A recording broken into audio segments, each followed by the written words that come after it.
Welcome to స్ట్రీ news బులెటిన్ల ముందుగా headlines. ఓ ఇంట్లో ఒకటి కాదు రెండు కాదు ఏకంగా 32 నాగుపాము పిల్లలు. ఓ కుటుంబానికి తప్పిన పెను ప్రమాదం.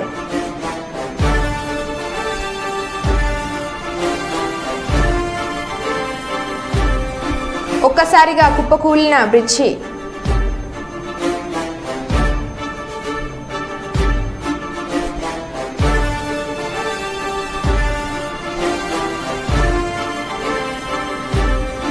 కుప్పం రెస్కోలో రివ్యూ మీటింగ్ నిర్వహించిన జిల్లా విద్యుత్ శాఖ అధికారి సురేంద్ర నాయుడు.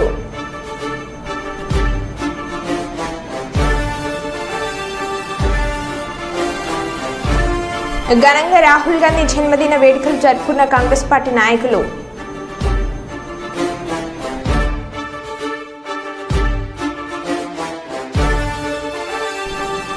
$1,400 గ్రాముల గంజాయి పట్టివేత, 2 నిందితులు అరెస్ట్.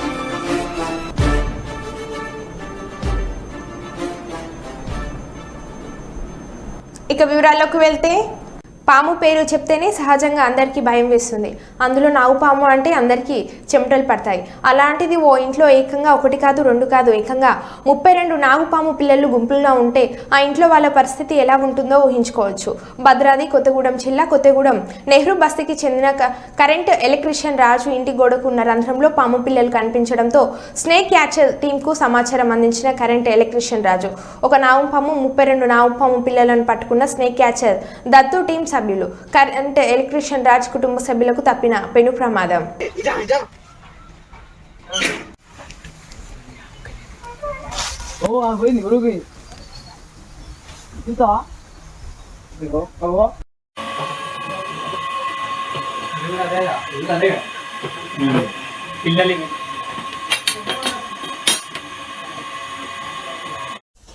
ఇరవై యాడిగంటే దొరికినాయి అట్లా. ఇక్కడ రమణ ఇస్తా. నిన్న 8, నిన్న 6.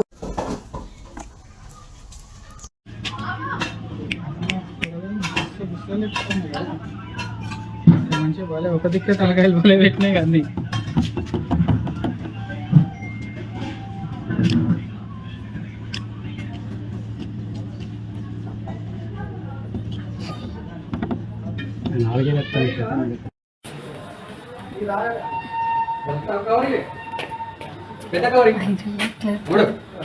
ఇక్కడే ఉంది మంచం మీద.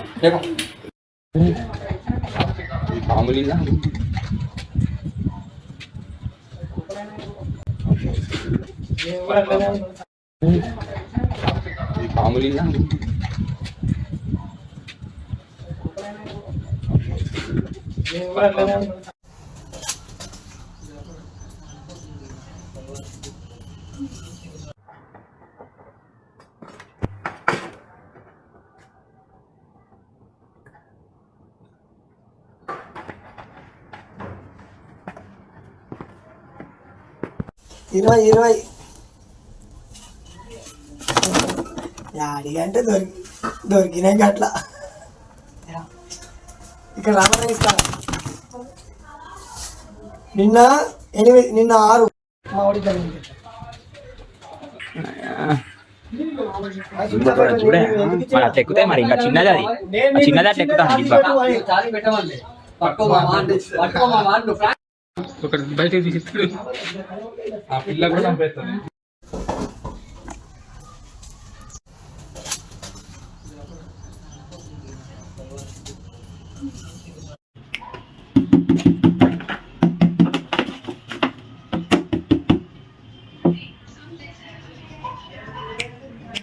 నేను రావాలా?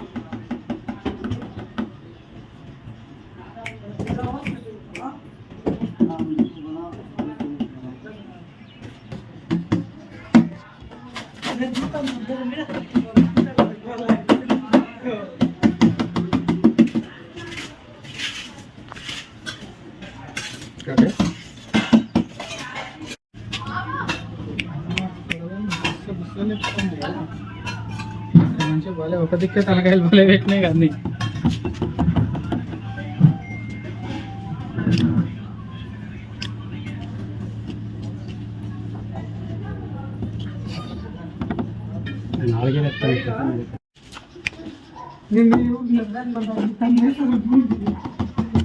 వేంప్లవాడలో కేంద్ర హోంశాఖ సహాయ మంత్రి బండి సంజయ్ కామెంట్స్.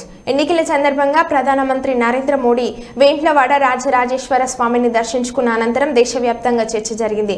ఢిల్లీలో జరిగిన సమీక్ష సమావేశంలో వేంప్లవాడ దేవస్థానం చరిత్ర పవిత్రతను ప్రధానమంత్రికి వివరించారు.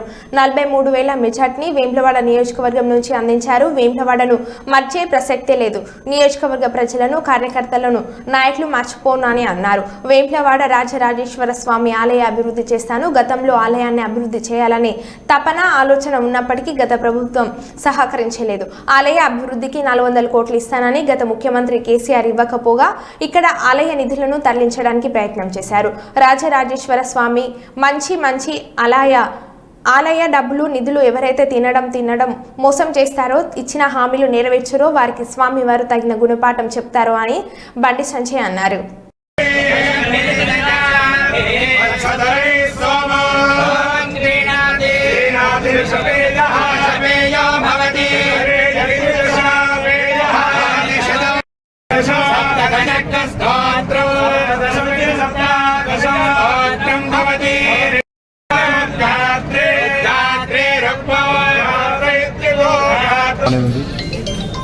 కాబట్టి ఇంత మెజార్టీ గెలిపించి నన్ను ఆదరించి అభిమానించి నన్ను ప్రోత్సహించి గెలిపినటువంటి వేములవాడ నియోజకవర్గ ప్రజలకు ఎప్పుడు రుణపడి ఉంటా.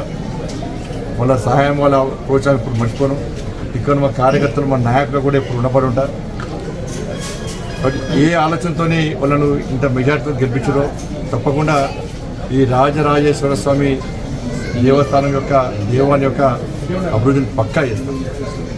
గతంలో కూడా చేయాలనే ఆలోచన తప్పన ఉన్నప్పుడు కూడా మీ అందరూ తెలుసు, గత ప్రభుత్వం విషయం తెలుసు. 400 కోట్లు ఇస్తున్నాడు అప్పుడున్న రాష్ట్ర ముఖ్యమంత్రి, అప్పుడు ముఖ్యమంత్రి కేసీఆర్. ఒక్క పైసా ఇవ్వదు. ఉల్టా ఇక్కడ పైసలు తీసుకునే ప్రయత్నం చేశాడు. కానీ రాజరాజేశ్వర స్వామి ఎంత పవర్ఫుల్లో కేసీఆర్ కుటుంబం, బీఆర్ఎస్ పార్టీ పతనమైన విషయం అదే పెద్ద ఉదాహరణ. స్వామివారు మామూలు స్వామివారు కాదు. మంచికి మంచి. ఎవరైతే ధర్మద్రోహులున్నారో, ఎవరైతే ద్రోహులున్నారో, ఎవరైతే ఈ దేవస్థానాన్ని డబ్బులు తింటారో, మోసం చేస్తారో, ఇచ్చిన హామీలు నెరవేర్చారో తప్పకుండా వారికి ఏ విధంగా గుణపాఠం చెప్పాలో స్వామివారు అదే విధంగా గుణపాఠం చెప్తారు. అందరూ మంచి ఉండాలని కోరుకుంటారు. కానీ వేములవాడ దేవస్థానానికి చిరగోపమైనటువంటి ప్రభుత్వం బీఆర్ఎస్ పార్టీ ప్రభుత్వం. వాళ్ళు చేయలే, నన్ను చేయనియలే. ప్రసాదం స్కీమ్ కింద అనేక సందర్భాల్లో ఈ వేములవాడ దేవస్థానాన్ని అభివృద్ధి చేద్దాం. కొండగట్టు నుంచి నల్లగొండ మీదుగా వేములవాడ దేవస్థానం పూర్తిగా టెంపుల్ కారిడార్ చేద్దాం, మనం దీన్ని అభివృద్ధి చేసే అవకాశం ఉందని చెప్పినప్పుడు కూడా గత ప్రభుత్వం సహకరించలే. ఇస్తాను 400 కోట్ల రూపాయలు ఇవ్వలే. నేను పెళ్లి చేసుకునేది గుడి అన్నాడు, అన్నాడు. ఉల్టా ఇక్కడి నుంచి పైసలు ఎత్తుకపోయే ప్రయత్నం చేసిన విషయం అందరికీ తెలుసు. కానీ దేవస్థానాల విషయంలో, దేవాలయ అభివృద్ధి విషయంలో, దేవుని విషయంలో రాజకీయ భేషాలు జరగకూడదు. అందరు కలిసిమెలిసి దేవస్థానం అభివృద్ధి చేస్తేనే ఇలా దేవుడు అని ఎవరు మనసు అటువంటిది, ఎవరి ఆలోచన అటువంటిది, దేవస్థానం అభివృద్ధిని ఎవరు అడ్డుకుంటున్నారు, ఏ విధంగా కుట్రలు చేస్తున్నారో ఆ రాజరాజేశ్వర స్వామి తెలుస్తుంది, ఆ లక్ష్మీనరసింహస్వామి తెలుస్తుంది, ఆ కొండగట్టు అంజనా తెలుస్తుంది. అందుకే ఇటువంటి విషయంలో అందరం కూడా రాజకీయాలను పక్కబెట్టి కనీసం ఇప్పుడున్న ప్రభుత్వం, నాకు నమ్మకం, విశ్వాసం ఉంది, ఇప్పుడున్న ప్రభుత్వం కానీ ఈ కాంగ్రెస్ పార్టీ నాయకులు కానీ ఇలా అభివృద్ధికి సహకరిస్తారని చెప్పి అందరు కలిసిమెలిసి ఇవాళ రాజకీయాలకు అతీతంగా ఈ అభివృద్ధిని చేసుకోవాల్సిన అవసరం ఉంది. ఎందుకంటే ఇక్కడ ప్రజలు ఎన్నో పేదోళ్ళ దేవుడు, ఇతర రాష్ట్రాలు కూడా వస్తూ ఉంటారు. ఇలా పేదలందరూ కనీస సౌకర్యాలకు అవస్థలు పడుతున్నారు. జాతరైన అవస్థలే, నిత్య దర్శనంకి వచ్చిన అవస్థలే, చేద్దామంటే చేయనీయలేదు. బట్ ఇప్పటికైనా ఈసారైనా నేను దానికి కట్టుబడి ఉన్నాను. ఎట్టి బస్సులో ఈ దేవస్థానం అభివృద్ధికి నేను కట్టుబడి ఉన్నాను. నేను దేనికైనా నేను ముందుకు రావడానికి సిద్ధంగా ఉన్నాను. కేంద్రాన్ని ఒప్పిస్తా. బట్ రాష్ట్ర ప్రభుత్వం సహకరించాలి. కాంగ్రెస్ పార్టీ కానీ, బీఆర్ఎస్ పార్టీ కానీ, టీఆర్ఎస్ పార్టీ కానీ, బీజేపీ కానీ అందరం రాజకీయ జెండాలు పక్కబెట్టి ఈసారి ఈ టెంపుల్ అభివృద్ధి ఎజెండానే మనం ముందుగా అవసరం ఉంది. ఇక్కడ మొత్తం విస్తరణ విషయంలో కానీ, ఈ దేవాలయంలో ఉన్న సమస్యల విషయంలో కానీ తప్పకుండా నేను పూర్తి స్థాయిలో కమిట్మెంట్తో ముందుంటా. ఇవాళ నన్ను గెలిపించినటువంటి ఈ వేములవాడ నియోజకవర్గానికి ఆ ప్రజలకు నేను నిజం చూపడతాను. రాజన్న ఆలయంలో ఫార్చ్యూన్ మెడికేర్ హాస్పిటల్ కరీంనగర్ వారి మెగా ఉచిత వైద్య శిబిరం ప్రారంభించిన ఆలయ ఈవో రామకృష్ణ. ఆలయ ఉద్యోగుల సౌకర్యార్థం కరీంనగర్లోని ఫార్చ్యూన్ మెడికేర్ హాస్పిటల్ వారిచే ఆలయంలోని ఓపెన్ స్లాబ్లో ఈరోజు మెగా ఉచిత మెడికల్ క్యాంప్ ఏర్పాటు చేశారు. ఆలయ ఈవో రామకృష్ణ ఉచిత మెడికల్ క్యాంప్ను ప్రారంభించారు. ఆలయ ఉద్యోగులు మెడికల్ క్యాంప్లో పాల్గొని ఉచిత మెడికల్ టెస్టులు చేయించుకున్నారు. వారి వెంట ఆలయ ఈవోలు, పర్యవేక్షకులు, సిబ్బంది పాల్గొన్నారు.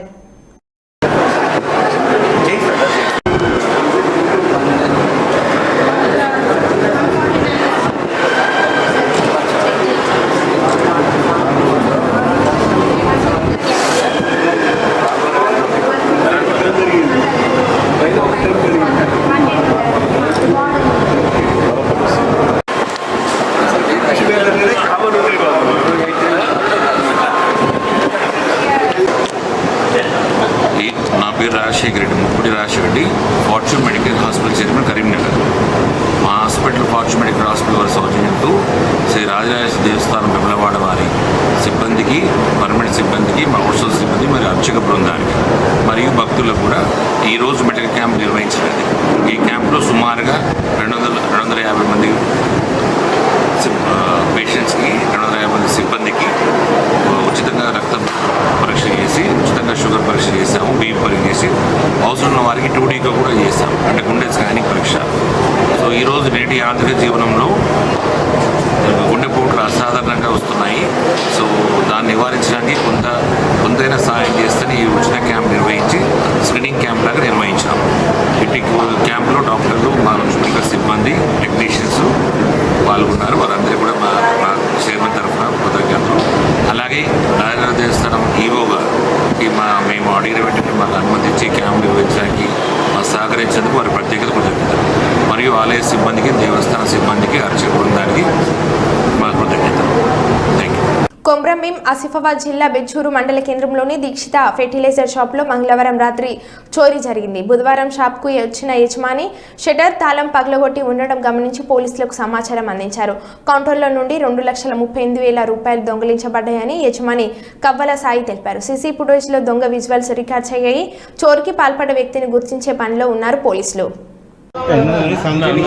కొంచెం ముందుది పెట్టాలి, అక్కడ ఆ రూమ్ అంటే కొంచెం ముందు పెట్టాలి. అది స్టార్టింగ్ తో మరి కప్పుకొని వచ్చిందా సంచి? ఇక్కడదే సంచి, ఏమన్నా ఉన్నాయేమోనని చూస్తాడు.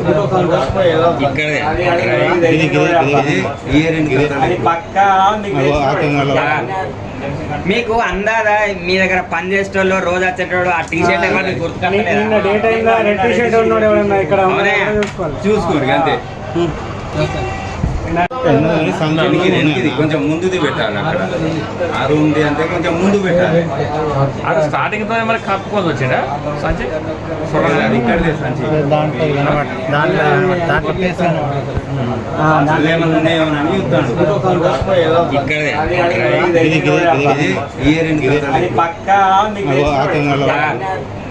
మీకు అందాదా మీ దగ్గర పని చేసేటోళ్ళు, రోజు వచ్చేటోడు ఆ టీ షర్ట్ చూసుకోరు అంతే. పౌర సరఫరాల శాఖ మంత్రి శ్రీ నాదెండ్ల మనోహర్ ప్రస్తుతం గొల్లపూడిలోని MLS పాయింట్స్లలో తనిఖీలు నిర్వహిస్తున్నారు. శాఖ ద్వారా పంపిణీ చేసే సరుకులను తూకం వేస్తున్నారు. బరువు తక్కువగా ఉన్న విషయం ఈ తనిఖీలో వెల్లడవుతుంది.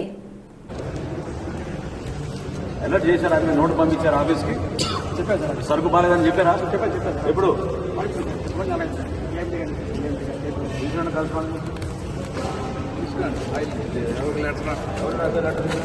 ఇవన్నీ సీజ్ చేయించండి, మొత్తాన్ని సీజ్ చేయండి.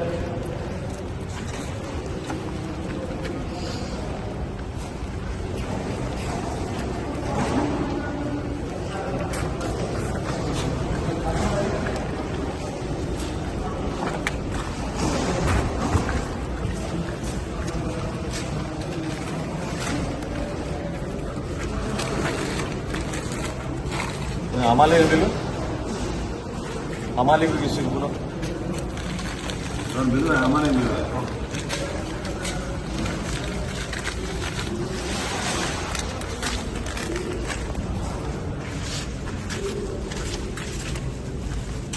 పట్టుకెళ్ళి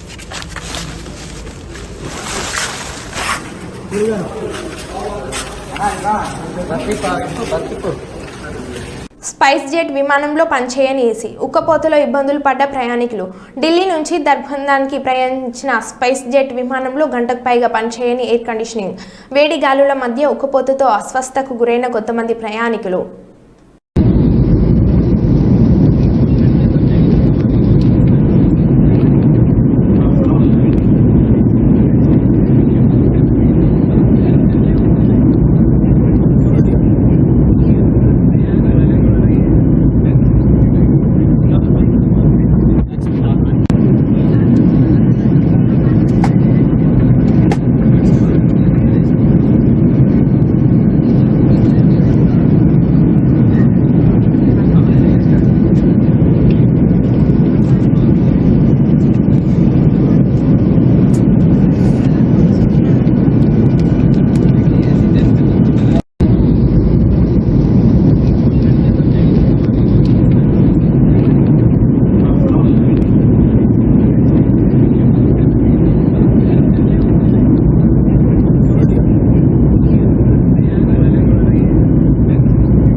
మంత్రి పార్థసారథి మాట్లాడుతూ గత ప్రభుత్వం గృహ నిర్మాణంలో పేదవారికి అన్యాయం చేసింది. టీడీపీ ప్రభుత్వ హయాంలో 2 లక్షల నుంచి 2.5 ఉంటే వాటిని వైసీపీ ప్రభుత్వం 1.80 తగ్గించారు. 2014-2019 మధ్యలో కేవలం రాష్ట్ర ప్రభుత్వ నిధులతో 4.4 లక్షల ఇళ్లను పూర్తిగా నిర్మించి ఇచ్చాం. జగన్మోహన్ రెడ్డి రాష్ట్ర ప్రభుత్వ నిధులతో ఒక్క ఇల్లు కూడా కట్టలేదు అని అన్నారు.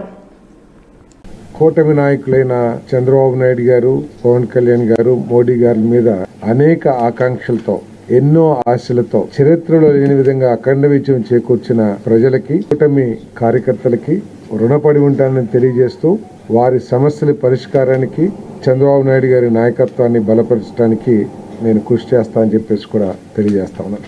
హౌసింగ్ డిపార్ట్మెంట్ కి సంబంధించినంత వరకు నిన్ననే రివ్యూ చేయడం జరిగింది. గత 5 సంవత్సరాలు ఈ కార్యక్రమం ఏ విధంగా జరిగిందని చెప్పేసి నిన్న రివ్యూ చేశాం. అంటే 2014-2019 మధ్యలో 2,50,000 యూనిట్ కాస్ట్ గా ఉన్న గృహం యూనిట్ కాస్ట్ గా ఉంటే ఈ ప్రభుత్వం వచ్చిన తర్వాత, వైసీపీ ప్రభుత్వం వచ్చిన తర్వాత ఆ యూనిట్ కాస్ట్ ని మొత్తం 1.8 lakhs కి తగ్గించేసింది. తగ్గించడమే కాకుండా రూరల్ కొన్ని అర్బన్ డెవలప్మెంట్ ఏరియాలు అయితే రాష్ట్ర ప్రభుత్వం ఒక్క పైసా కూడా బెనిఫిషరీకి ఇవ్వాల. మున్సిపల్ పరిధిలో మాత్రం 30,000 మాత్రం ఇచ్చారు. 2014-19 మధ్యలో చంద్రబాబు నాయుడు గారు ముఖ్యమంత్రిగా ఉన్నప్పుడు ₹1,00,000 రాష్ట్ర ప్రభుత్వ వాటాగా ఈ స్కీమ్ ని నిర్వహించారని చెప్పేసి ఈ సందర్భంగా తెలియజేస్తా ఉన్నాను. నేను టీడీపీ హయాంలో కొన్ని ఎస్సీ ఏదైతే ₹1,00,000 ఇచ్చారో ఎస్సీ ఎస్టీస్ కి అదనంగా కూడా ఇవ్వడం జరిగిందని చెప్పేసి మనం చేస్తాం. ఇది స్టేట్ కంట్రిబ్యూషన్ దాదాపు 3 లక్షల వరకు కూడా తెలుగుదేశం ప్రభుత్వం హయాంలో యూనిట్ కాస్ట్ ఉంటే దాన్ని పేదల ప్రభుత్వంగా చెప్పుకునే వైఎస్ఆర్ కాంగ్రెస్ ప్రభుత్వం 1,80,000కి తగ్గించడం ఒకసారి ప్రజలందరూ కూడా ఆలోచించాలని చెప్పేసి మీ దగ్గరికి మనం చేస్తా ఉన్నాను నేను. మరి అంతేకాకుండా తెలుగుదేశం ప్రభుత్వం 2014-19 మధ్యలో పూర్తిగా స్టేట్ ఫండ్స్ తోనే, రాష్ట్ర ప్రభుత్వ నిధులతోనే 4.43 లక్షల ఇళ్లని నిర్మించి పేద ప్రజలకు అందించిందని చెప్పేసి కూడా మనం చేస్తాం. వైఎస్ఆర్ కాంగ్రెస్ ప్రభుత్వం యూనిట్ కాస్ట్ తగ్గించడమే కాకుండా స్టేట్ కంట్రిబ్యూషన్ ని ₹1,00,000 నుంచి 30,000కి తగ్గించింది. కానీ తెలుగుదేశం ప్రభుత్వం చంద్రబాబు నాయుడు గారు ఉన్నప్పుడు 4.43 లక్షల ఇళ్లని పూర్తిగా రాష్ట్ర ప్రభుత్వ నిధులతో నిర్వహించిందని చెప్పేసి మీ అందరికీ సవినీయంగా మనం చేస్తాను. మంచిర్యాల జిల్లా మందమరి ఆదర్శ పాఠశాలలో బుధవారం సికిల్ సెల్ ఎనీమియాపై నిర్వహించిన అవగాహన కార్యక్రమంలో పాల్గొన్నారు కలెక్టర్. ఈ సందర్భంగా కలెక్టర్ మాట్లాడుతూ తను చదువుకునే రోజుల్లో న్యూట్రిషన్ ఎనీమియా ఏర్పడిందని అన్నారు. మంచి ఆహారం తీసుకుంటే సరిపోతుందని వైద్యులు సూచించిన విషయాన్ని గుర్తు చేశారు. సికిల్ సెల్ ఎనీమియా మాత్రం అలా కాదని జన్యుపరంగా వస్తుందని అన్నారు. వివాహానికి ముందు యువతి యువకులు వైద్య పరీక్షలు చేయించుకొని నివారణకు తీసుకోవాల్సిన జాగ్రత్తలను వివరించారు. జిల్లా పాలనాధికారిగా బాధ్యతలు స్వీకరించిన అనంతరం మొదటిసారి ఇక్కడకు వచ్చిన కలెక్టర్ విద్యార్థులు ఉపాధ్యాయులు పుష్పగుచ్చం అందజేసి శుభాకాంక్షలు తెలిపారు. 10 ఇంటర్ పూర్తి చేసిన విద్యార్థులు నూతనంగా నిర్మించిన బాలుర హ్యాండ్ వాష్ ఏరియాను కలెక్టర్ ప్రారంభించారు.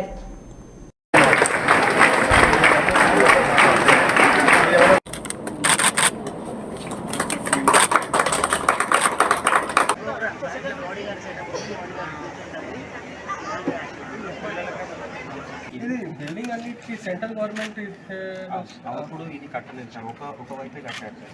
4 or 5 ట్యాప్స్ కట్టారు. వాళ్ళు దానికి ప్లాన్ పరంగా ప్లాన్లో ఏమున్నాయి? లేదు సార్, ఇది లేదు, కట్టలేదు. అప్పుడు ఇంకా ఫండ్ తక్కువ ఉంది, పైన ఒక బ్లాక్ కూడా ఉంది.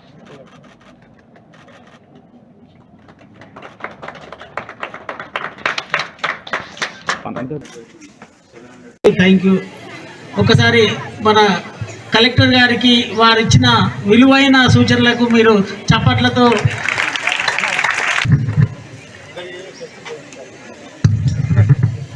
పిల్లలు మీరంతా ఇప్పుడు ఎందుకంటే సికిల్ సెల్ డిసీజ్ టెస్ట్ ప్రాముఖ్యతను మన పెద్దలు చెప్పారు కదా, వెనుకంజ వేయకుండా అందరూ టెస్ట్ చేసుకొని సికిల్ సెల్ అంటే ఎలాంటి జాగ్రత్తలు తీసుకోవాల్సిన భవిష్యత్తులో ఉంటుందో చెప్తారు. కాబట్టి దయచేసి మీరందరూ ప్రతి ఒక్కరు మీరు వాళ్ళు అక్కడ చేస్తున్నారు, ఒక వరుసలో తరగతి వారీగా వెళ్ళి ఒక్కొక్కరు అందరూ టెస్ట్ చేసుకోవాల్సిందిగా మనవి.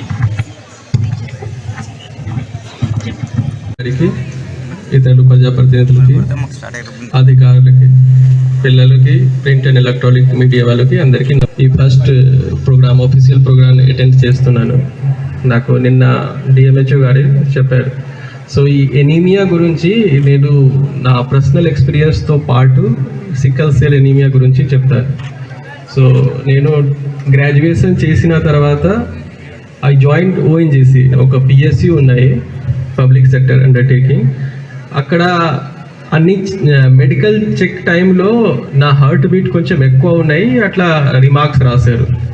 అంటే అన్నీ కరెక్ట్గా ఉంది, హార్ట్ ఫంక్షన్ అన్నీ, కానీ ఎందుకు హార్ట్ బీట్ ఎక్కువ ఉన్నాయి. తర్వాత వాళ్ళు అన్ని బ్లడ్ టెస్ట్ చేసిన తర్వాత తెలిసింది అది మనకి హిమోగ్లోబిన్ కొంచెం తక్కువ అయింది, it's mild form of anaemia. And ఇమీడియట్గా అడ్రస్ అయిపోయింది, కానీ ఈ బాడీ కొంచెం టైంలో మొత్తం అడ్జస్ట్ అయిపోయింది. అండ్ నాకు అసలే ఐడియా రాలేదు కి నాకు ఎనీమియా ఉంది. సేమ్గా సిక్కల్ సెల్ ఎనీమియా వాళ్ళు నార్మల్ పర్సన్ లాగా ఉంటారు, ఇది జెనెటిక్ డిడీజ్ ఉంది, దానిలో ఒక క్రోమోజోనల్ అబ్నార్మాలిటీ తోటి అవుతుంది. దానిలో 2 రకాల ఉంటుంది, ఒకటి క్యారియర్ ఉంటుంది. క్యారియర్ అంటే డిజీజ్డ్గా కాదు, కానీ వాళ్ళకి ఒక జీన్, 2 జీన్ ఉంటుంది. ఎనీ పర్సన్కి same XY or XX chromosome ఉంటుంది, ఒక జీన్లో ప్రాబ్లమ్స్ ఉన్నాయి క్రోమోజోమ్లో. సో వాళ్ళు క్యారియర్ ఉంటారు, 2 క్రోమోజోమ్లో ప్రాబ్లం వచ్చింది అంటే మొత్తం డిజీజ్ అయింది. కానీ డిజీజ్డ్ వాళ్ళకి ఏమైనా సిమ్టమ్స్ రావచ్చు, కానీ క్యారియర్ వాళ్ళకి నార్మల్గా సిమ్టమ్స్ రాదు. కానీ వాళ్ళు కరెక్ట్గా ముందే చెక్ చేస్తే దాన్ని బట్టి ఏమైనా ప్రికాషన్ తీసుకోవచ్చు, ఆ ప్రికాషన్ తీసుకోవాలి. సో ప్రాబ్లమ్స్ ఈ డిజీజ్ నుంచి కాదు, అసలు ఐడియా ఉండదు. ఎవరికి సిక్కల్ సెల్ ఎనీమియా ఉంటుంది వాళ్ళకి హిమోగ్లోబిన్ షేప్ కొంచెం రౌండ్ ఉండదు, సిక్కల్ సెల్ లాగా ఉంటుంది, సిక్కల్ లాగా ఉంటుంది. సో వాళ్ళకి బాడీ. సికింద్రాబాద్ రైల్వే స్టేషన్ సమీపంలో రైల్లో మంటలు చెలరేగాయి. ఆలుగడ్డ బావి ద్వారా స్పేర్ కోచ్లో మంటలు ఎగిసిపడగా కోచ్లో ఎవరు లేకపోవడంతో పెను ప్రమాదం తప్పింది. 2 ఏసీ బోగీల్లో భారీగా మంటలు పొగలు వ్యాపించడంతో ఫైర్ ఇంజిన్ సిబ్బంది సంఘటన స్థలానికి చేరుకుని మంటలను అదుపు చేస్తున్నారు.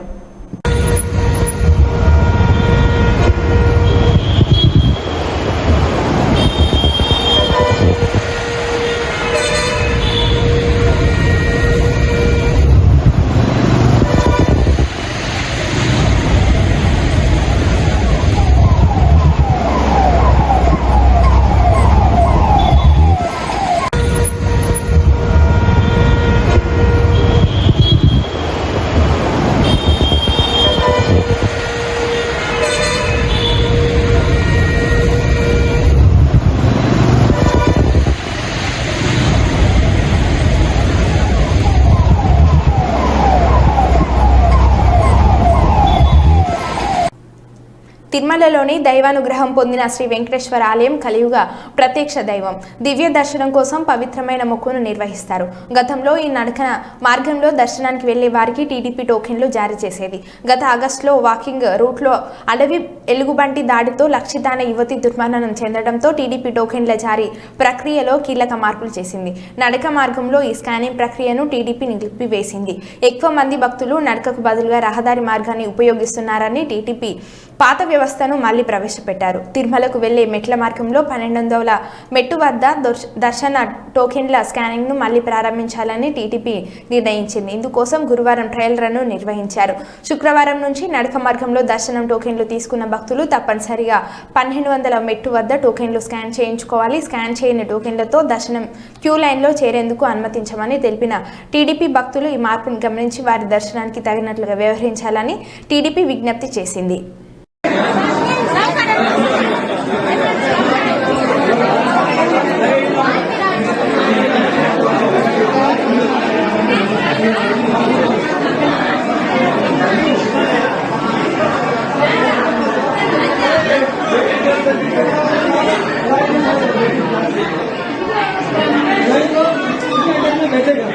ऑनलाइन सिस्टम है 300 वाला, मैं तो 300 का टिकट कटवा स्टाफ वालों को इतना सुविधा